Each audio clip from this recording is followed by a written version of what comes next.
सब मिथिलावासी के गोर लागै छी। आइ हम एगो से ब्याह गीत गाबै छी, गौरी गीत। और ब्याह गीत छी। जब नीक लागि जाए तो हमर भजन कीर्तन चैनल के से सब्सक्राइबर लाइक कऽ देबै। ऊँच महल पर बैसला हेमंत ऋषि मन मन सोचती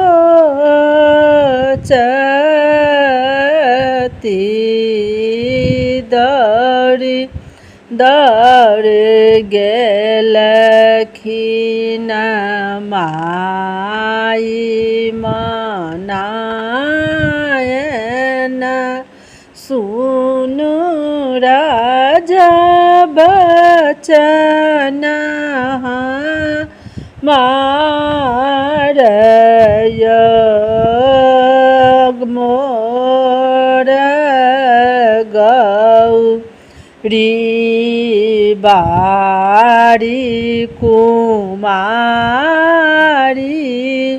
हुनको जुगुत बर खोजुय एत बचन सुनलनि राजा हेमंत ऋषि आनि देलन पंडित बजाइया।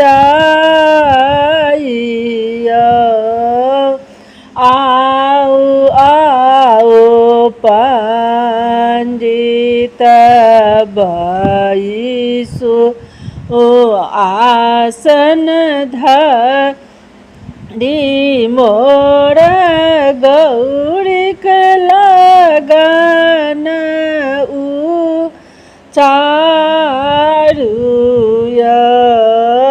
एक पोथी देखला पंडित दुई पोथी देखला तेसर पोथी में मुँह मुस्कालय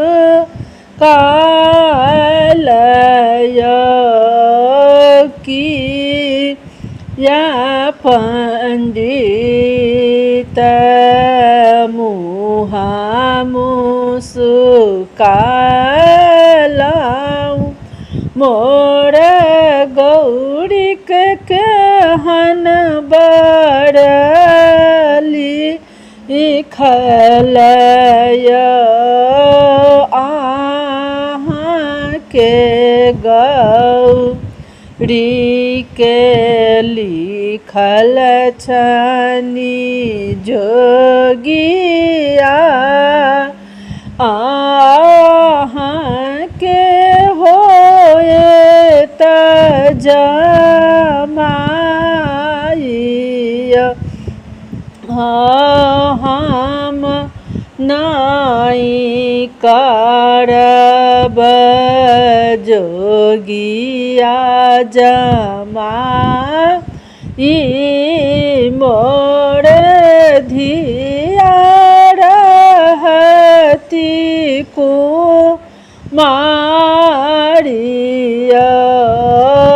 हम नहीं करब तपसी भिखारी मोर गौरी रहती कुमारिया। भानहि विद्यापति सुनु मनायन। विधना लिखल चललन ही जाई गौरी के लिखल छनि तपसी भिखारी विध ना मिटल नहीं जाई। जय मिथिलावासी। हमरा तरफ से बहुत अहाँ सबके धन्यवाद। आशा है जे हमर बियाहक सम्मर गौरी के गीत नीक लागि जायत तऽ हमर भजन कीर्तन चैनल के जरूर सब्सक्राइब लाइक कऽ देबै। जय मिथिलावासी, जय मैथिली, जय मिथिला।